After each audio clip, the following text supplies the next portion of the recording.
समाजातले किंवा वंचित किंवा आर्थिक मागासलेले किंवा मायनॉरिटीज हे जे आहेत त्या सर्वांना फुले शाहू आंबेडकरांचे विचार त्यांच्यापर्यंत पोहोचवावे असा उपक्रम होता. त्याची सर्वात पहिले जी सुरुवात आहे ती आमच्याच सोसायटीमध्ये वर एक टेरेस आहे, जसं आता तुम्ही इथे सुरुवात केली टेरेसमध्ये आम्ही केली होती. तर त्यावेळेस आणि सोसायटीच्या सर्वच लोकांना निमंत्रित केलं होतं, कारण शिवाजी फुले शाहू आंबेडकर ही आपली परंपरा आहे. तर जो माझा एक अनुभव आहे की जसं आता आपण इथे वंदना घेतली तर काही मंडळींना असं वाटतं की हा धार्मिक उत्सव आहे. खरं म्हणजे या देशातला खरा संघर्ष हा धार्मिक कार्यक्रम विरुद्ध सामाजिक कार्यक्रम आहे. तुम्ही जेवढे धार्मिक कार्यक्रम कराल तेव्हा लोक अंधभक्त होत जातात आणि जेवढे सामाजिक कार्यक्रम कराल तेवढे लोकांचे डोळे उघडत जातात. म्हणून तुम्हाला या देशामध्ये जे बाबा बुवांचं जे पेव आलेलं दिसतं हे सगळे धार्मिक कार्यक्रम आहेत. धार्मिक कार्यक्रमातून आपण लोकांना स्ट्रिक्टली हे फॉलो करा असं सांगत राहतो आणि सामाजिक कार्यक्रमातून आपण या महापुरुषांचे विचार आणि त्यांची जीवनी मांडून त्यांनी त्यांच्या काळामध्ये जी आव्हानं होती त्या आव्हानांना त्यांनी कशी उत्तरं दिली हे आपण सांगत असतो. म्हणून मग जेव्हा आमच्या तिथे कार्यक्रम होता तर मग आम्ही आमच्या खाली चंदनशिव म्हणून राहायचे, आम्ही त्यांच्या घरी एक हे केलं की जो कार्यक्रम आहे वंदनेचा तो त्यांच्या घरी तिथे या, तिथे नमस्कार करा आणि मग बसा तिथे भक्तजींचा आणि मग वर जो आहे तो कार्यक्रम. तर आम्ही एक वेळ ठेवली होती की 7 ते 8 हा कार्यक्रम आहे आणि 8 ते 10 मग आहे. म्हणजे ज्यांना तिथे जायचं आहे ते तिथे गेले 8ला, 8 ते 10 मध्ये थोरात साहेब सुद्धा आले होते त्या कार्यक्रमाला. तर हे आपण स्ट्रॅटेजिकली जर का सर्वांना इन्क्लूड करायचं असलं तर आपण थोड्या काही प्लॅनिंग्स स्ट्रॅटेजिक फार महत्त्वाच्या आहेत. जसं फॉर एक्झाम्पल मी एअर इंडियामध्ये ओबीसी एम्प्लॉईज असोसिएशन स्टार्ट केलं. Air India OBC employees association, air corporation OBC employees association. तर जेव्हा ओबीसींना मी गोळा केलं तर ते काय बोलले की नाही SC ST असोसिएशन ही मंडळी आंबेडकर जयंती करते, आपण फुले जयंती करते. मी म्हटलं नाही, आपण फुले जयंती नाही करायची, आपण राजर्षी शाहू महाराज जयंती करायची. कारण राजर्षी शाहू, कारण तिथे असणारा फार मोठा जो मराठा समाज आहे त्या समाजाला मला प्रबोधित करायचं होतं. मग त्याला वाटलं की लिमिटेशन नको वाटलं, फुले म्हणजे फक्त ओबीसीच आहेत. मग आम्ही मुद्दा म्हणतो ते मलाच माझ्या कमिटीमध्ये विरोध सरळ ऐसा फुले अपने, म्हटलं मग फुले अपने, बाबासाहेब अपने, बुद्ध अपने, लेकिन सबसे पहले अपनी है विचारधारा, जो फुले शाहू आंबेडकर की विचारधारा. आणि मग आम्ही राजर्षी शाहू महाराज जयंती करून आम्ही मुद्दाहून जे तुमच्या अकाउंट्स फायनान्समधले जेवढे त्यावेळेसचे शिवसेनेचे मोठमोठे मराठी नेते होते त्यांना म्हटलं या तुमच्याच शाहू महाराजांची जयंती आहे आणि ते मोठ्या संख्येने आले. आणि त्याच्यानंतर एक उपक्रमच सुरू झाला एअर इंडियामध्ये, प्रत्येक शॉपमध्ये, प्रत्येक वर्कशॉपमध्ये की संयुक्त जयंती, शिवाजी फुले शाहू आंबेडकर संयुक्त जयंतीचे कार्यक्रम सुरू झाले. तर सांगायची गोष्ट म्हणजे की स्ट्रॅटेजिकली आपण शेवटी ते फुले शाहू आंबेडकरच मांडणार आहोत, पण आपण जास्त लोकांपर्यंत कसा घेऊन जाऊ हा लक्षात ठेवा. आज या देशामध्ये हा जो फुले शाहू आंबेडकरांचा जो विचार आहे तो विचार आपण जर का त्याला आकलनामध्ये घेतलं 0 पासून 100 पर्यंत तर याला आपण 100 अंक देऊ, बरोबर आहे. आणि जो विषमतावाद्यांचा जो विचार आहे त्याला या 0 to 100 मध्ये जर का आपण ठेवायचं झालं तर त्याला 2 किंवा 3 व्हॅल्यू येईल असं माझं आकलन आहे. बाकी इतरांचं काही असू शकतं, पण आपले जे 100 आहेत ते तो विचार जो आहे याचं व्हॅल्यू जर का 100 घेतलं आणि त्याला प्रचारित करणारे लोक जर का 10,000 घेतले किंवा 10 घेतले तर ते 100 × 10 म्हणजे किंवा 100 × 100 म्हणजे 10,000 झाले, बरोबर आहे. तर 10,000 हा इम्पॅक्ट झाला. पण जो विचार 3 किंवा समजा 5 अजून 5 2 मार्कांनी वाढवतो 5 आहे, पण त्याचे जर का प्रचार करणारे हे लाखो असले तर 5 × लाख म्हणजे 5 लाख झाले. म्हणजे तुमच्या विचाराची व्हॅल्यू 100 होती, बरोबर आहे का. आणि सोसायटी जी रन होत राहते ती इम्पॅक्टवर रन होत राहते, लक्षात घ्या. सोसायटी म्हणून स्ट्रॅटेजी फार महत्त्वाची आहे. तुम्ही सोसायटी ही जी आहे त्याचा काय सोशल इम्पॅक्ट आहे कुठल्याही घटनांचा त्याच्यावर सोसायटी रन होत राहते आणि त्या सोशल इम्पॅक्टमधून सोशल ओपिनियन फॉर्म होत राहतं, लक्षात घ्या. सोशल इम्पॅक्टमधनं सोशल ओपिनियन, आणि या सोशल ओपिनियनमधनं तुमची आणि देशाची सोशल लिडरशिप तयार होत राहते. आता आपल्याला सर्वांना माहीत आहे की राजर्षी शाहू महाराजांच्या जीवनामध्ये एक जो ज्योतिषी आहे तो येतो आणि त्यांना म्हणतो की शाहू महाराज, मला तुमचं मी पूर्ण जगत विख्यात असा ज्योतिषी आहो आणि मला तुमचं भविष्य सांगायचं आहे, मला असं सांगितलं. तर शाहू महाराज म्हणले या तुमचं आपण उद्या ज्योतिष्य बघू. आणि जंगलात जाता जाता त्यांनी आपल्या एका शिपायाला इशारा केला आणि तो शिपाई समजला. त्यांनी काय केलं, त्या शाहू महाराज रात्रभर जंगलातच होते. त्यांनी दिवसभर त्याला असं वाटलं की आता माझा राजेशाही बडदास्त ठेवण्यात येईल. त्या शिपायाला जो इशारा समजला होता त्या इशाऱ्याने त्यांनी त्या ज्योतिषीला खूप बदाडून त्याचं तोंड सुजवून टाकलं. दुसऱ्या दिवशी जेव्हा तो राजदरबारात आला तर शाहू महाराजांना म्हणाला, अहो राजदरबारात बडदास्त ठेवण्याऐवजी ह्या तुमच्या शिपायांनी मला मारला, माझं बघा कसं तोंड सुजून गेलं.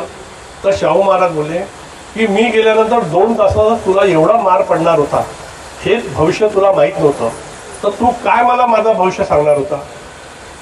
ही शाहू महाराजांची, म्हणजे आता फुले शाहू आंबेडकर विचारधारेतून ही शाहू महाराजांची कथा ऐकणारे आपल्यामध्ये ज्या काही मंडळी आहेत किंवा ज्या काही महिला आहेत त्यापैकी एकही महिला खराकडे गेल्या नाहीत, लक्षात घ्या.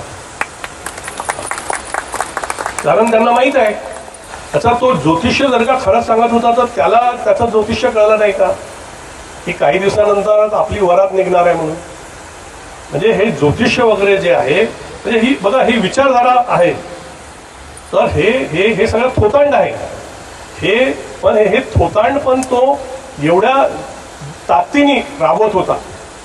म्हणजे आज देशामधलं जे वातावरण आहे त्या देशामधल्या वातावरणासाठी जे पोषक वातावरण आहे ते निर्माण करण्यासाठी आपण कार्यक्रम घेतो. आपण जेव्हा या छत्रपती शिवरायांच्या किंवा राजर्षी शाहू महाराजांच्या किंवा डॉक्टर बाबासाहेब आंबेडकरांच्या जयंत्या घेतो, त्यामागे आपला ऑब्जेक्टिव्ह क्लिअर असला पाहिजे की यांच्या विचारांचा प्रसार करणे हा आपला ऑब्जेक्टिव्ह आहे. त्यांना फुलं फार वाहणं किंवा त्यांच्या आरत्या ओवाळणं किंवा दिवे लावणं हा आपला उद्देश नव्हे. तो म्हणून मी कुठल्याही कार्यक्रमाला जातो तो म्हणतो तुमचं जे काही परंपरागत काही कार्यक्रम असेल तो निपटून घ्या, मी आलो की आपला मुख्य कार्यक्रम सुरू करा, लक्षात घ्या. कारण काय की त्या एवढ्या वेळात मी अजून एका ठिकाणी व्याख्यान देऊन आलो असतो आणि आताही मला अजून एका ठिकाणी व्याख्यानाला जायचं आहे. तर आपल्याला ह्या सर्व गोष्टींचा पण थोडा एक आकलन करावं लागेल. आणि म्हणून मग हे जे खरासारखी जी व्यक्ती निर्माण होते तर त्यासाठी जे वातावरण समाजामध्ये तसं घडवून निर्माण झालेलं असतं. म्हणून त्या ज्या स्त्रिया ज्या बळी पडलेल्या आहेत त्या आपल्या भगिनी आहेत, त्यांच्याबद्दल आपल्याला सहानुभूती असली पाहिजे की तो व्यक्ती किती क्रूरपणे आणि नालायकपणे स्त्रियांचं शोषण करत होता. आणि आज ते जेव्हा उघडं झालं तेव्हा ते सगळे लोक त्याचा निषेध करून राहिले, पण तो ते कार्य अनेक वर्षापासून करत होता. पण वातावरण जर का फुले शाहू आंबेडकरी विचारधारेचं जर का असता तर कुठलाच खराब निर्माण होणार नाही आणि कुठल्याच महिलांचं शोषण होणार नाही, हे लक्षात ठेवा. जसं तुम्ही जर का सफरचंदाचं पीक जर का आपल्या ह्या मुंबईत काढतो म्हटलं तर सफरचंदाचं पीक इथे होत नाही. जळगावला तुम्ही गेले तर फक्त केळ्याचंच उत्पन्न होते, कारण तिथलं वातावरण जी जमीन आहे ती केळ्याच्या उत्पादनासाठी आहे. सफरचंद पाहिजे असेल तर तुम्हाला काश्मीरला जावं लागतं, कारण काश्मीरची जी जमीन आहे वातावरण आहे ते सफरचंदासाठी. तर सफरचंद किंवा केळं जे निर्माण होतात त्या भागामध्ये त्या भागामधली परिस्थिती त्याला अनुकूल असते. मग ती अनुकूल परिस्थिती निर्माण करणे हा महत्त्वाचा भाग आहे. या आपण जेव्हा फुले शाहू आंबेडकर जयंत्या जेव्हा साजरा करतो आणि ती अनुकूलता आणि आपल्यापाशी अपॉर्च्युनिटीज आहेत, या आपल्यापाशी अपॉर्च्युनिटीज आहेत आणि या अपॉर्च्युनिटीचा आपण योग्य उपयोग करून घेतला पाहिजे. आणि मग जो मी तुम्हाला सांगितलं की 100 इंटचा विचार जरी असला इंटू 100 असला तरी 10,000 होते आणि 5 व्हॅल्यू असणारा उमेदवार आहे, पण त्याचे जर का 1 लाख लोक आहेत तर त्याचा इम्पॅक्ट 5 लाख. म्हणूनच बऱ्याचदा आपल्या इथे असं म्हणतात की बाबा आपले हे विचारवंत आले, विचारवंत वगैरेंची काही गरज नाही. तर मला लोक म्हणतात प्रदीप ढोबळे विचारवंत आले स्टेजवर आणि बोला वगैरे. मी कसला विचारवंत? मी फक्त शिवाजी फुले शाहू आंबेडकरांचे जे विचार आहे ते जसेच्या तसे रिप्रोड्यूस करून तुम्हाला सांगतो. म्हणजे मी विचारक नाही, मी प्रचारक आहे.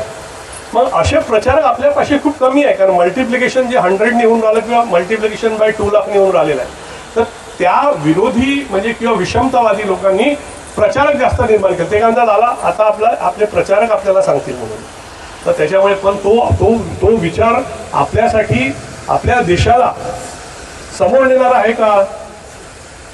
भारतामधल्या जर का तुम्ही न्यूज जर का बघितल्या किंवा जे वातावरण आहे आज भारतामध्ये, तर सातत्याने काय सांगण्यात येतं, ते पाकिस्तानमध्ये कसं लोकांचं पेन्शन थांबलं किंवा पाकिस्तानमध्ये कसा अपघात झाला. म्हणजे भारताचा जो मीडिया आहे तो भारताचा मीडिया न वाटून तो असं वाटतो की पाकिस्तानचाच मीडिया आहे. म्हणजे कधी आपलं कर्तृत्व जर का लपवायचं असलं तर काय करायचं की दुसरा कर्तृत्ववान नाही. आत्ताच मध्यंतरी मी एक स्टोरी अशीच लिहिली होती व्हॉट्सॲपमध्ये आणि एका पेपरनी ती छापलीच. तर त्याला कन्सेप्ट आहे की त्याला म्हणतात बेंच मार्किंग. म्हणजे एक पोरगा आपल्या वडिलांकडे जातो, त्याला 55% मार्क मिळाले असतात आणि तो वडिलांना म्हणतो की बाबा सही करा, शाळेमध्ये मार्कलिस्ट सबमिट करायची आहे. तो वडील म्हणतात की 55% मार्क आहे, तुला सगळं मी सुविधा दिलेल्या आहेत, तू पैसे भरतो, ट्युशन लावतो, तरी 55. तर तो काय म्हणतो की तो अमुक जो मनोज आहे त्याला तर 40% मार्क मिळाले आणि त्याचे आईवडील खुश आहेत, पेढे वाटतात आणि ताबडतोब सही करून देतात. तुम्ही फालतू मला चला म्हणते तुम्ही नसेल सही करात ना, तर इथे काय असं लिहिलं नाही की वडिलांची सही पाहिजे, इथे लिहिलेलं आहे पॅरेंट सिग्नेचर, मी आईची सही घेतो निघतो म्हणते, असा तो ओढतो. ते वडील पुन्हा मार्कलिस्ट धरतात. त्यानंतर तुझ्या वर्गामध्ये कोणी असा नाही का की ज्याला जास्त पर्सेंट, हो आहे म्हणते तो 90% एक राजेश म्हणून मुलगा आहे त्याला मिळालेले आहे. तर म्हणते मग तू त्या राजेशकडे का बघत नाही?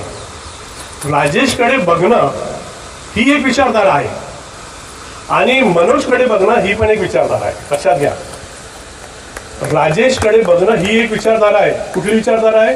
आपल्याला प्रगती करायची आहे. आणि मनोजकडे बघणं ही पण एक विचारधारा आहे की आहे त्याच्यात समाधान, आले मला 55 आहे त्याला तर 40च आहेत. हे सध्या देशात सुरू आहे मीडियाच्या द्वारे. पाकिस्तानमध्ये अपघात झाला, पाकिस्तानच्या लोकांना पेन्शन मिळालं नाही, पाकिस्तानवर हमला झाला. अरे भारताचं काय? भारताचं काय हे बोला ना. भारताची तुलना भारताने बेंच मार्किंगमध्ये कुणाशी तुलना करायला पाहिजे? अमेरिकेशी, जपानशी, चायनाशी, रशियाशी. मला सांगा, अमेरिकेचा प्रेसिडेंट ट्रम्प हा आपल्या देशाला म्हणतो कि 1 महीने के लिए आप रशिया से तेल ले सकते हैं. हे आपल्या सार्वभौमत्वावर आघात आहे. आमचा देश आम्ही ठरवणार तेल कोणापासून घ्यायचा. हे वाक्य समजा त्यांनी जर का चायनाच्या प्रेसिडेंटला म्हटलं असतं की चायना अभी 1 महीना रशिया से तेल ले सकता है, तर चायनाच्या मिसाईल्स गेल्या असत्या अमेरिकेपर्यंत. अमेरिका खतम करला असता. त्यांच्यापाशी इंटरकॉन्टिनेंटल मिसाईल्स आहेत, ज्या मिसाईल्स 16 तास हवेत राहून ऍक्च्युली एक्झॅक्ट प्रिसाइज अटॅक करू शकतात. म्हणू शकतात का? मग बेंच मार्किंग कोण असलं पाहिजे? चायना असला पाहिजे, जो प्रगत देश आहे तो असला पाहिजे. 2013ला बोईंग 787च्या विमानाच्या प्रशिक्षणासाठी मी जेव्हा शांघायला गेलो होतो तेव्हा त्यांच्या म्युझियममध्ये गेलो. माझ्या एका मित्राच्या मुलाला, आपल्या लहान मुलं जेव्हा हे होतात तर एक कान येतो एक कान येत नाही अशी पण मुलं असतात ना ॲक्च्युली. तर तिथे मी म्युझियममध्ये ते संशोधन बघितलं की त्यांनी एका उंदराच्या पाठीवर ॲक्च्युली माणसाचा कान, जो कान वापरता येऊ शकतो मनुष्यासाठी, 2013ची गोष्ट सांगतो. मी अचंबित झालो की कशा प्रकारे त्यांनी ॲक्च्युली हा कान आपला जो आहे हा त्या उंदराच्या पाठीवर निर्माण केला होता आणि ते कट करून म्हणजे आता आम्ही त्या ज्याला कान नाही त्याला कान लावणार. So it is a science. This science म्हणजे भविष्य हा जो सांगणारा जो खरात आहे याची काय आकलन शक्ती चांगली आहे. याची आकलन शक्ती चांगली आहे. आता आकलन शक्ती आपल्यापाशी पण असते की नाही? आकलन शक्तीलाच आपण सर्वसाधारण भाषेमध्ये जो शब्द वापरतो तो म्हणजे अंदाज. आता सांगा, पावसाच्या दिवसामध्ये आपण छत्री घेऊन निघतो, सगळे निघत असाल ना. आता आज उन्हाळा आहे किंवा हिवाळ्यात तेव्हा छत्री घेऊन निघता का? म्हणजे पावसाच्या दिवसात पाऊस येऊ शकतो हा जो अंदाज आहे, या अंदाजामुळे आपण छत्री घेऊन निघतो, याला म्हणतात आकलन. पण त्या दिवशी पाऊस येईलच का? काही गरज नाही. पाऊस पडला तर आपण म्हणू की भविष्य खरं ठरलं, म्हणजे मी आज पाऊस पडणार आहे म्हणून छत्री घेऊन चाललेला आहोत असा एकही माणूस नाही. आणि मग असंही होतं की उन्हाळ्याच्या दिवसामध्ये अवकाळी पाऊस येतो, सगळे फेल होतात, कोणी छत्री घेऊन गेलेलं नसतं आणि सगळेच ओले होतात. तर सांगायची गोष्ट म्हणजे अशा ह्या आकलन शक्तीचा ह्या लोकांना अभ्यास असतो. आणि मग अशा आकलन शक्ती समाजाचं जे वातावरण आहे त्या वातावरणातून, सामाजिक वातावरणातून निर्माण होतात. जसं की माझं एक अज्ञानाचे बळी नावाचं पुस्तक आहे. त्या पुस्तकामध्ये मी एका बाबाचा सांगितलंय की तो जो महाराज असतो तो त्याच्या चेल्यांना सांगतो की तुम्ही इथे ज्या ज्या महिला प्रेग्नंट आहे त्यांच्याकडे त्यांचा शोध घ्या. तर ते 20 महिलांचा शोध घेतात आणि तो मग महाराज जाऊन सांगतो आप या मेहमान आने वाला आहे. अरे ते बाई स्वयंपाक खुलवतो, ऐकते आणि येते, मेहमान आने वाला है, मेहमान क्यों क्या? तो ती विचारते की क्या होने वाला है? तो तो म्हणतो की आपको बच्चा होने वाला है, बेटा होने वाला है. कारण या देशामध्ये पुरुष सत्ताक समाज असल्यामुळे, म्हणजे आता तरी थोडंफार आपला खूप समाज सुधारला आहे, पण अजूनही अशा अनेक स्त्रिया गावखेड्यामध्ये त्यांच्या सासूकडून किंवा सासरच्या लोकांकडून छळ केल्यात येतो की कारण त्यांना मुलं होत नाही. पहिली मुलगी, दुसरी मुलगी, मी म्हणजे ज्यांच्याकडे जर का 3 मुलं असले आणि त्यांनी सांगितले की मला 2 मुलगी आहे आणि 1 मुलगा आहे, तर मीच भविष्य सांगतो. पहिली मुलगी, दुसरी मुलगी, तिसरा मुलगा. हा आपले कैसे पैशाला मी सांगू शकतो ना, मी भविष्यवित आहो म्हणून. पण नॉर्मली मुलगाच पाहिजे तेव्हा असतो म्हणून मुलगी, मग मुलगी, आणि मुलगा झाला की थांबतात. तुम्ही हे मी जे सांगतोय आकलन आहे फक्त. तर हेच आकलन असल्यामुळे तो विषयी घरी जाऊन तो बाबा काय सांगतो की आपल्या बच्चा होने वाला आहे. बच्चा होने वाला आहे म्हटल्याबरोबर त्या सगळ्या 10,000 रुपये त्या ज्योतिषीच्या किंवा त्या बाबाच्या हातात देतात. मग 8-9 महिन्यानंतर पुन्हा त्याचे चैले चपाटे जाऊन माहीत करतात. आता निसर्गाचा नियम आहे की पुरुषांची आणि स्त्रियांची संख्या निसर्गानेच बरोबरीची निर्माण केलेली आहे. पण जिथे स्त्रियांना खूप जास्त सन्मान, स्त्रियांचं जिथे खूप जास्त शिक्षण आहे, अशा ठिकाणी स्त्रियांचं हे प्रमाण जे आहे 1000च्या तुलनेत जास्त असतं. जसं की उदाहरण म्हणून केरळ आहे. केरळमध्ये 1000 पुरुषामागे 1028 स्त्रिया आहेत. तेच तुम्ही उत्तर भारतामध्ये जर का गेले, राजस्थानमध्ये इस्पेशली, तर 1000 पुरुषामागे फक्त 850 स्त्रिया आहेत. कारण राजस्थान किंवा तिथे काही ज्या खाप पंचायत आहेत त्या खाप पंचायतीवर तुम्ही तो काय तो हिरो आहे त्याचे शो यायचे आधी, आमिर खानच्या शोमध्ये त्यांनी एकदा दाखवलं होतं की मुलगी जर का झाली तर तिथे इथपर्यंतची प्रथा आहे की त्या दुधामध्ये त्या मुलीला असं उलटं लटकवतात आणि तिचा श्वास तिथे खतम करतात. ही प्रथा आहे तिथे, ती मुलगी नकोच म्हणून. आणि त्याच्यामुळे एका गावाचे त्यांनी उदाहरण दिलं होतं की त्या गावामध्ये सगळे मुलं आहेत, त्यांना मुलीच मिळत नाही लग्नाला, आणि मुलीच मिळत नाही आणि त्याच्यामुळे मुलींवरील अत्याचार वाढतात. म्हणजे तुम्ही जर का मुलींच्यासाठी चांगलं वातावरण असलेल्या केरळमध्ये गेले तर 1000मागे 128 आहे, आणि ते जर का दुसऱ्या राज्यात गेले, आपल्या देशातलं उदाहरण सांगतोय, तर तिथे 1000मागे 850 स्त्री आहेत. म्हणजे हा बाबा जो आहे याचं हे सामाजिक आकलन आहे. आणि म्हणून तो काय म्हणतो की बच्चा योगा म्हणून विषयी घरी बच्चा म्हटलं की त्याला 10,000 रुपये 100 रुपये मिळतातच. कारण प्रत्येक स्त्रीला वाटतं मला मूल झालं पाहिजे. मग 9-10 महिन्यानंतर तेव्हा तो जातो, तो म्हणतो अलख निरंजन किंवा जे काही त्यांचा मंत्रतंत्र असेल तो म्हणून, आणि म्हणतो की मैंने कहा था ना बच्चा होगा.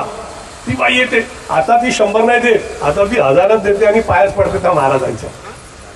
पण 20 पैकी 20 ठिकाणी मुलं झालेले नसतात. 20 पैकी फक्त 10 ठिकाणी मुलं झालेले असतात. आणि हे 10 ठिकाणं त्यांच्या चेल्यांनी सांगितलेले असतात की याही जाने काय महाराज आपको. बरोबर आहे. आणि हे जे 10 जण आहेत, हे जे 10 जण आहेत, हे 10 जण जे आहेत, या 10 जणांकडे त्याला 1000 रुपये मिळते. ज्या 10 जणांकडे मुलगी झालेली असते तिथे तो जातच नाही. आणि तिथल्या महिला काय विचार करतात, काहीतरी आपल्याकडून चुकी झाली असेल म्हणून आपल्याला, किंवा त्या प्रचार सुद्धा करत नाहीत की सांगितलं होतं. आणि कधी कधी तर असंही म्हणतात की या ज्योतिषापेक्षा तो ज्योतिष चांगला, आम्ही त्याच्याकडे हात दाखवला. असं काही नसतं. हे सगळं आकलनाचा भाग आहे. त्याला इंग्लिशमध्ये जो शब्द आहे तो आहे perception. If your perception power is good, म्हणजे इव्हन पावसाळ्यात आपण छत्री घेऊन जातो, हे आपलं परसेप्शन आहे. बहुधा असं घडू शकतं आणि ते घडण्याची शक्यता, ज्याला ॲक्च्युली गणितामध्ये ॲक्च्युली प्रॉबॅबिलिटीचा सिद्धांत म्हणतात. आणि तो प्रॉबॅबिलिटीचा सिद्धांत म्हणजे जर का आपण एखादा कॉईन वर खाली नेलं तर चित किंवा पट येणार, तर किती प्रॉबॅबिलिटी आहे? 50%. पण तो जो डायस असतो त्याला 6 हे असतात, तर 1/2 प्रॉबॅबिलिटी म्हणजे 50% प्रॉबॅबिलिटी आहे. पण जेव्हा तुम्ही तो डायस टाकता आणि तुम्ही विचार केला की 1 आला पाहिजे, तर 1/6 प्रॉबॅबिलिटी आहे. कारण 1 2 3 4 5 6 काही येऊ शकतं, बरोबर आहे ना. ती 1/6 प्रॉबॅबिलिटी जेव्हा येते तेव्हा ती प्रॉबॅबिलिटी 17%वर गेली. म्हणजे तिथे तुम्ही फकनाड कमी मारायच्या, जिथे जिथे जास्त प्रॉबॅबिलिटी आहे तिथे फकनाड मारायच्या. हा एक भाग आहे आणि याचा उपयोग ही मंडळी करत राहतात. आणि पूर्ण समाज जो आहे हा समाज ॲक्च्युली अशा प्रकारे आपल्या भ्रमित करण्यात आलेला आहे. दुसरी गोष्ट म्हणजे पण काय समोरचं सांगता येत नाही का? हो, समोरचं सांगता येतं ना. आता एखाद्या ठिकाणी केव्हा सूर्यग्रहण होणार आहे, केव्हा चंद्रग्रहण होणार आहे, किती वाजता मुंबईला दिसणार आहे, कुठल्या सेकंदाला सुरू होणार आहे, पूर्ण सूर्यग्रहण किंवा पूर्ण चंद्रग्रहण केव्हा होणार आहे, केव्हा ते सुटणं सुरू होणार आहे, केव्हा ते पूर्ण सुटेल, हे सुद्धा सांगता येतं. आता हे भविष्यातलं सांगून आले तुम्ही, 4 महिन्यानंतरचा एखादा चंद्रग्रहण आहे हे सांगून आले. पण त्याच्या मागे रिझन इज सायन्स, नॉट हे फालतूचे जे शास्त्र आहेत हे शास्त्र नाही, त्याच्या मागे आहे सायन्स.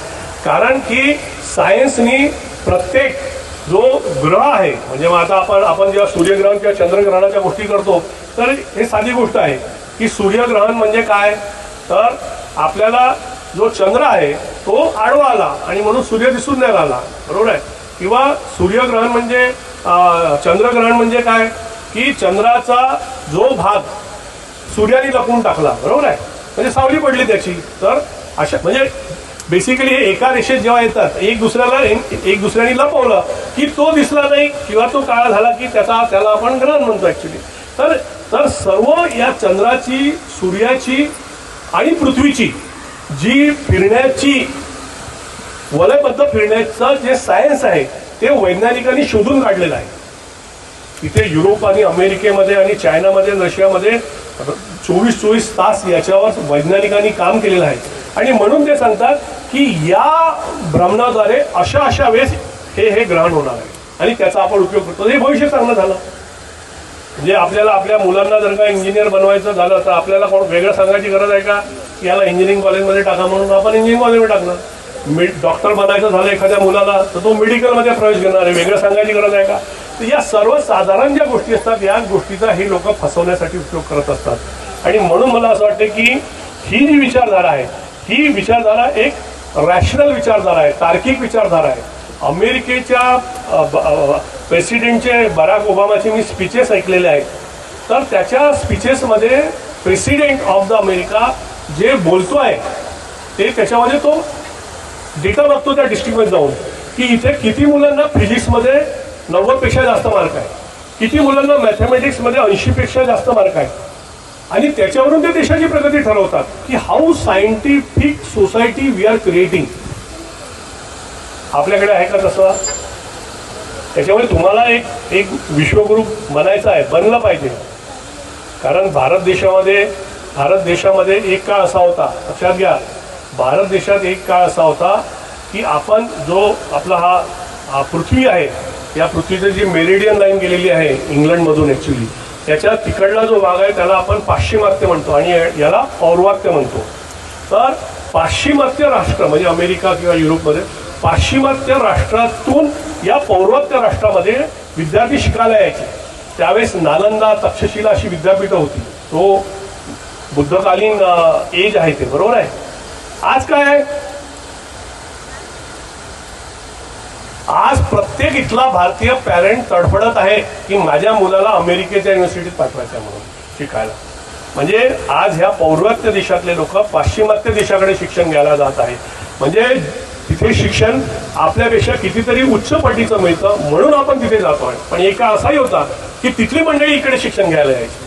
तर आपल्याला तो भारत निर्माण करायचा आहे की ज्या भारतामध्ये आणि ह्याचं आपल्या देशामधलं जे शिक्षणाचं प्रमाण कमी कमी कमी कमी होत गेलं याचं मुख्य कारण ॲक्च्युली ह्या अशासारख्या ज्या भाकड कथा ह्या देशामध्ये रचण्यात आल्या, त्या देशामधली वर्णव्यवस्था, या देशामधली जातीव्यवस्था, लोकांचे हक्क काढून घेणं, या देशामध्ये शूद्रांना वस्ती बंदी होती, त्याच्यानंतर व्यवसाय बंदी होती, म्हणजे एका जातीचा असेल त्याच जातीत काम करत राहा, रोटी बंदी होती, एक दुसऱ्याच्या हातचं खायचं नाही, बेटी बंदी होती, एक दुसऱ्याच्या जातीत लग्न करायचं नाही, आहे ना, बेटी बंदी तर अजूनही आहे, अजूनही लोक एक दुसऱ्या जातीत लग्न करते. म्हणजे अशा प्रकारे व्यवसाय बंदी होती, वेशी बंदी होती, रोटी बंदी होती, शस्त्र बंदी होती, शस्त्र घ्यायची नाही.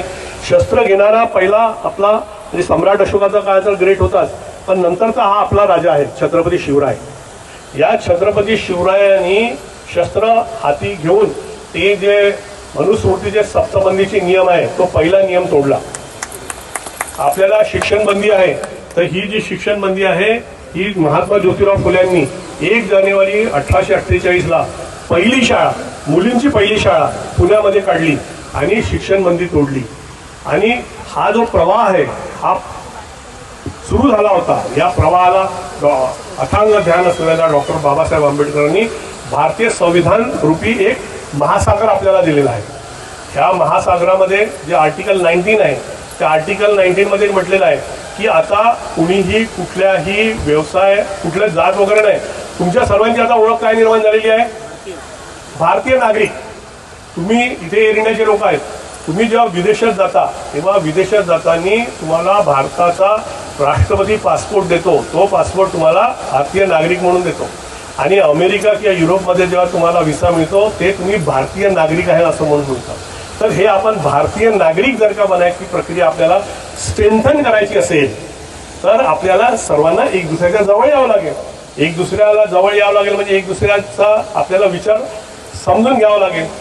जो हा समतावादी विचार आहे तो द्यावा लागेल. इथे लिहिलं आहे जय भारत जय संविधान, की मी या भारत देशाच्या मातीतलं अन्न खातो, या भारत देशाच्या मातीतच माझ्या शिक्षण संस्था आहेत, या भारत देशाच्या मातीतच माझं घर बांधलेलं आहे, इथे मला अन्न वस्त्र निवारा शिक्षण सगळं मिळतं, औषधं मिळतात, हॉस्पिटल्स आहेत, म्हणून जय भारत. आणि हे सगळं व्यवस्थित का चालवून राहिलेलं आहे. आता ही तुमची कॉलनी बनली, ती याला एका कुठल्या तरी सिडकोकडनं जमीन घेतली, सिडकोकडनं जमीन घेतली, नंतर तुम्ही एक डेव्हलपर घेतला एअर इंडियाने, मग त्या डेव्हलपरने ते घरं बांधले, मग ते टेनंट बनले, मग त्याच्यानंतर तुम्हाला ते विकण्यात आले. म्हणजे एका पर्टिक्युलर कायद्याने ते चालत होतं. म्हणजे हा कायद्याचा जो जे मूळ स्रोत आहे ते आहे भारताचं संविधान. आज इथे तुम्ही कार्यक्रम घेऊन राहिलेले आहे, हा तुमच्या अभिव्यक्ती स्वातंत्र्याचा भाग आहे, आर्टिकल 19, बरोबर आहे. तर भारताचं जे हे संविधान आहे त्या संविधानातून आपण सर्व लोक एक आलेलो आहोत आणि या संविधानामुळे आपला देश मजबूत झालेला आहे. हे संविधान जर का जो पाकिस्तान धर्माच्या नावावर निर्माण झाला, पाकिस्तान धर्माच्या नावावर निर्माण झाला, त्या पाकिस्तानचे मध्ये त्यांचं संविधान 3 वेळा तोडण्यात आलेलं आहे. आणि तिथे 3 वेळा लष्करी राज्य निर्माण झालेलं आहे. लष्कराने उलटवलं आहे जी पण सत्ता होती. आणि धर्माच्या नावावर निर्माण झालेला जो पाकिस्तान आहे त्यांनी म्हटलं हम इस्लामिक आहे, हमें इस्लामिक राष्ट्र बनाना आहे. मग तुम्हाला त्यांना जर का वाटत होतं की धर्माची ताकद एवढी मजबूत आहे, त्यांना असं वाटत होतं, मग बांगलादेश का बनला.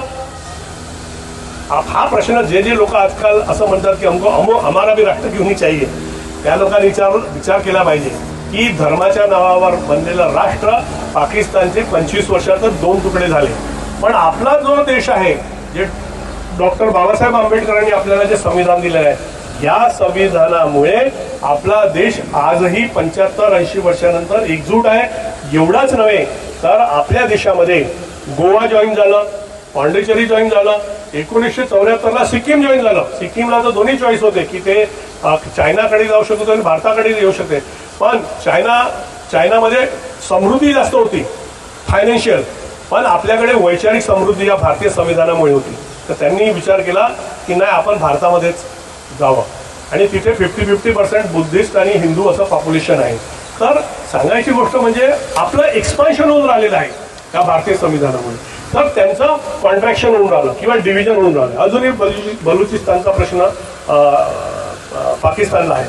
तर ह्याचा अर्थ हे जे भारताचं संविधान आहे, म्हणून जय भारत जय संविधान, म्हणजे आपला इथला हा जो कायदा आहे, हा कायद्याचा मूळ गाभा म्हणजे आई, ह्या सर्व कायद्यांची ही आई जी आहे हे भारतीय संविधान आहे. आपण वेगवेगळे ॲक्ट्स बघतो, आपण वेगवेगळे रूल्स बघतो, आपापले वेगवेगळे रेग्युलेशन्स बघतो, पण हे सगळे नंतर जन्म घेतात. पहिले जन्म आहे भारताच्या संविधानाचा. मग हे त्याच्यापासून ॲक्ट बनतात, ॲक्टपासून रूल्स बनतात, रूल्सपासून रेग्युलेशन्स बनतात, आणि मग आपण इव्हन आपले बायलॉज वगैरे सोसायटीचे वगैरे तशाच प्रकारे बनवण्यात येतात. तर हे आपण समजून घेतलं पाहिजे की हे आपलं मुख्य ध्येय आहे की हा देश मजबूत करायचं झालं तर हे जे भारताचं संविधान आहे हे लोकांपर्यंत गेलं पाहिजे. आणि या भारताच्या संविधानाने जी रचना केलेली आहे, या रचनेमुळे आज भारतामध्ये कुठल्याच प्रकारची हुकुमशाही येऊ शकत नाही. एकदा इंदिरा गांधींनी प्रयत्न केला होता, तिने काही कॉन्स्टिट्युशनल चेंजेस केले होते, पण ते लोकांनी हाणून पाडले. लोक एकत्र आले आणि ते सरकार उलथून पाडलं. त्यावेळेस जनता पार्टीचं सरकार आलं होतं. कारण भारताच्या संविधानाने जे ज्युडिशरी, एक्झिक्युटिव्ह आणि लेजिस्लेटिव्ह म्हणजे आपण निवडून दिलेले जे प्रतिनिधी असतात ते आमदार किंवा खासदार बनतात. दिल्लीला गेलेले खासदार आणि महाराष्ट्र विधानसभेत आहे ते आमदार, यांना आपण काय काम दिलं आहे, तुम्ही कायदे बनवा. पण कायदे कसे बनवा? भारताच्या लिखित संविधानात जे आर्टिकल्स लिहिलेले आहेत 395 आर्टिकल्स, त्या आर्टिकल्सला धरून तुम्हाला कायदे बनवायचे आहेत. मग ते कायदे बनवल्यानंतर त्या कायद्यांचं इम्प्लिमेंटेशन करायचं आहे. इम्प्लिमेंटेशन कोणाला करायचं आहे? तर त्यासाठीचा सर्वात मोठा व्यक्ती तो असतो राष्ट्रपती. पण आपल्याकडे राष्ट्रपतीपेक्षाही आपण प्राईम मिनिस्टरला पॉवर दिलेली आहे. म्हणजे आपला रिअल एक्झिक्युटिव्ह हेड जो असतो तो प्राईम मिनिस्टर असतो. आणि प्राईम मिनिस्टरपासून खालपर्यंत जर का आता आपला इथे कार्यक्रम सुरू आहे आणि एखादा कॉन्स्टेबल जर का दिसत नाही, कारण आपण फार सुसभ्य लोक, इथे काहीच गरज नाही आहे, पण कधी कधी बरेचदा कार्यक्रमात एखादा कॉन्स्टेबल असतो. तो कॉन्स्टेबल जर का मी बोलताना जर का असं काही बोललो की ज्याच्यामुळे या देशाच्या संविधानाशी विसंगत आहे, तर तो मला तिथेच नोटीस देतो, साहेब इथे भाषण थांबवा. एवढा पॉवर आहे त्याला. म्हणजे तुम्हाला सांगायचं म्हणजे जेव्हा लालकृष्ण अडवाणी जेव्हा देशाचे होम मिनिस्टर होते आणि बिहारमध्ये ते एका मिटिंगला गेले, स्टेजवर चढले, तेव्हा म्हणजे 10 वाजता तुम्हाला नंतर भाषण देता येत नाही, तर ते स्टेजवर चढले तेव्हा 10 वाजले होते. तर तिथला जो डिस्ट्रिक्ट मॅजिस्ट्रेट आहे DM, तो स्टेजवर आला आणि त्यांनी लालकृष्ण अडवाणी घड्याळ दाखवली, तर 10 बज चुके. तसेच लालकृष्ण देशाचा होम मिनिस्टर, कारण 10 नंतर बोलता येत नाही, तुम्हालाच इम्प्लिमेंट करायचा आहे कायदा, यू आर एक्झिक्युटिव्ह, ते खाली उतरले होते. म्हणजे हा आहे एक्झिक्युटिव्ह. आणि त्याच्यानंतरही जर का ते 10 नंतर बोलले असते तर त्या DMनी कंप्लेंट केली असती आणि ती गेली असती ज्युडिशियरीवर, जे तिसरं विंग आहे न्यायव्यवस्था. ही जी न्यायव्यवस्था, मी म्हटलं असतं की ये आदमी को पदच्युत किया जाए, क्योंकि जिसको ये काम दिया है कि कायदे का पालन करो, इम्प्लीमेंट करो, वही कायदे का पालन नहीं कर रहा है. त्याच्यामुळे कायदा बनवणं, कायद्याचं पालन करणं किंवा सोसायटीत इम्प्लिमेंट करणं आणि ते बरोबर इम्प्लिमेंट होतं की नाही पाहणं, हे न्यायव्यवस्थेचं काम आहे. अशा प्रकारे आपल्या भारताच्या संविधानाने या तिन्ही विंगला डिस्टिंक्ट ठेवलेला आहे, वेगळं ठेवलेलं आहे. जर का असं झालं तर मी कायदा बनवतो, मीच तो राबवतो आणि बरोबर आहे की नाही ते मीच ठरवतो, असं झालं तर काय होईल? त्या स्थितीला काय म्हणतात? हुकुमशाही. त्याला काय म्हणतात? हुकुमशाही. आणि तशी हुकुमशाही या देशामध्ये आली नाही पाहिजे म्हणून भारताच्या संविधानाने हे 3 विंग वेगळे ठेवले आहेत आणि या तिन्ही विंगला त्यांचे कामं सांगून दिलेले आहेत, डिटेलमध्ये सांगितले आहेत. भारताचं संविधान त्याला एलिफंट कॉन्स्टिट्यूशन म्हणतात, कारण डॉक्टर बाबासाहेब आंबेडकरांनी त्यावेळेस त्यात 395 आर्टिकल लिहिले होते.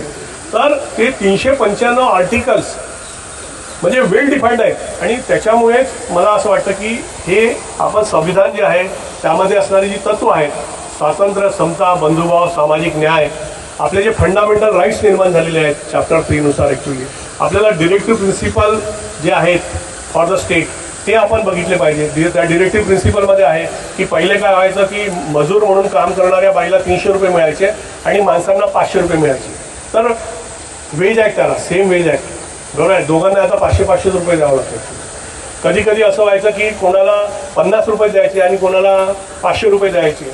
तर मग ॲक्ट आला, मिनिमम वेजेस आहे, सर्वांना एवढे मिनिमम वेज प्रत्येक दिवसाला काम केलं तर त्याला 700-800 रुपये जेही आहे, प्रत्येक काही राज्यानुसार वेगळे आहे, काही केंद्रानुसार वेगळे आहे, एवढे पैसे त्याला मिळाले पाहिजे.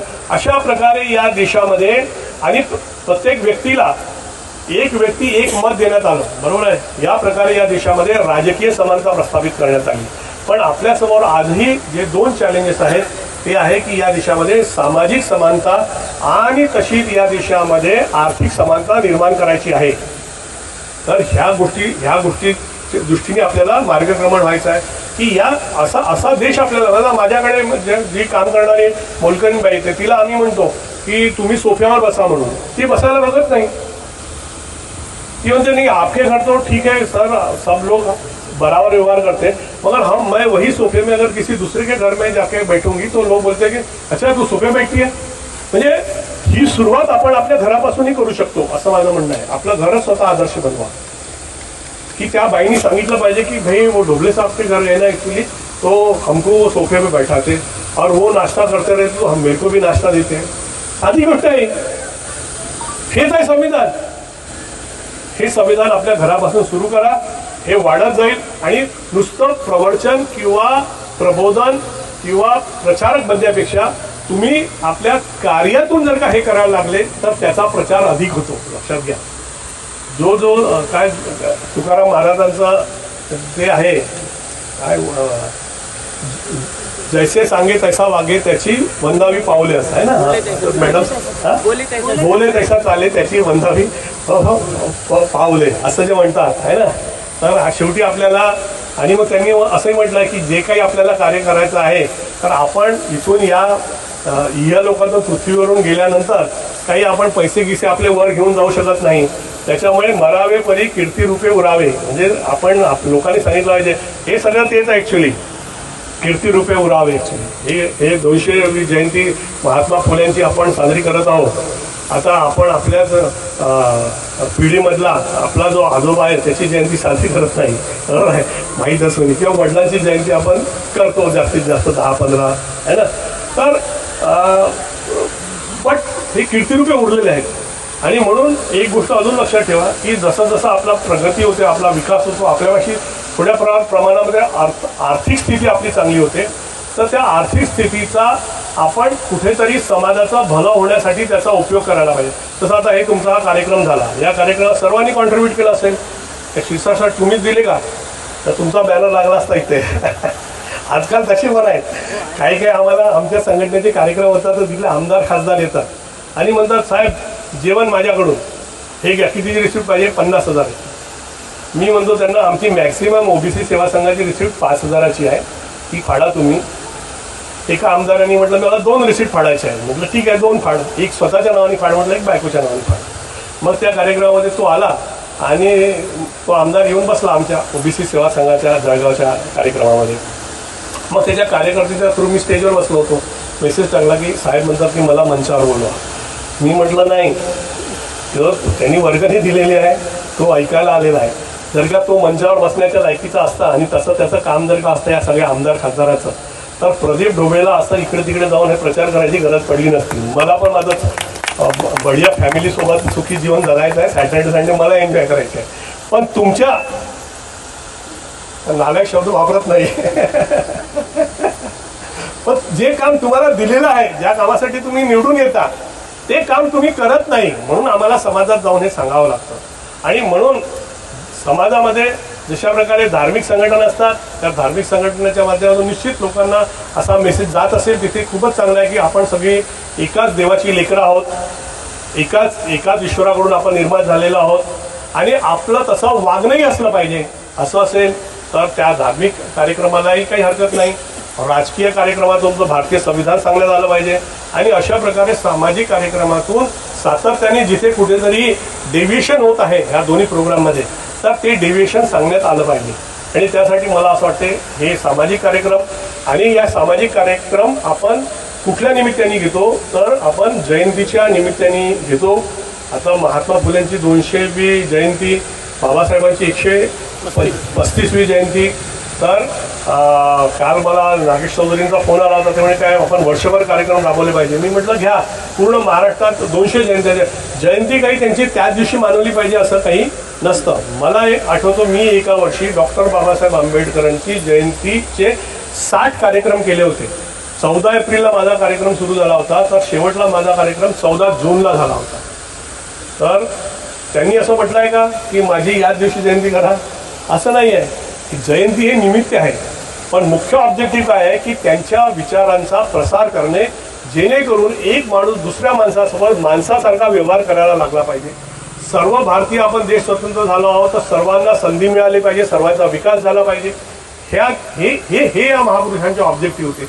हे ऑब्जेक्टिव्ह सोसायटीमध्ये घेऊन झाले.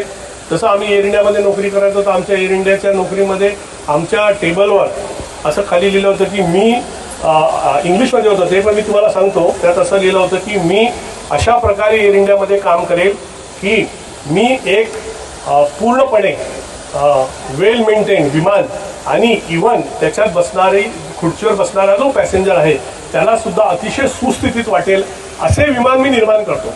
असा, because I was training manager for the aircraft maintenance engineer. तर असं प्रत्येकाच्या टेबलवर लिहिलेलं होतं. तर ते गेल्या आम्ही ते वाचायचो की मला आज काय काम करायचं आहे. तर मला आज असं एक विमान बनवायचं आहे की त्या विमानामध्ये सगळे फॉल्ट रेक्टिफाय करायचे आहेत. फक्त विमान सेफ इथून बॉम्बे टू दिल्ली गेले असंच नव्हे, तर त्यात असणारी जी खुर्ची आहे, त्यात बसणारा जो पॅसेंजर आहे त्याला सुद्धा रिलॅक्स व्हायचं असलं तर रिलॅक्स. इव्हन खुर्ची रिलॅक्स होत नसली एअर इंडियाची तर ती खुर्ची बॅन करण्यात येते. त्या पॅसेंजरला पैसे वापस करण्यात येतात की बाबा खुर्ची मागे चालली नाही. इव्हन इथून इंटरनॅशनल फ्लाईट जी न्यूयॉर्कला जाते, त्या न्यूयॉर्कला जाणाऱ्या फ्लाईटमधला जर का TV काम करत नसला तर त्या पॅसेंजरला विचारण्यात येते की तुझा TV काम करत नाही, तर तू तरी बसू इच्छितो का, किंवा तुला काही कॉम्पेन्सेशन पाहिजे असेल तर आम्ही कॉम्पेन्सेशन देतो.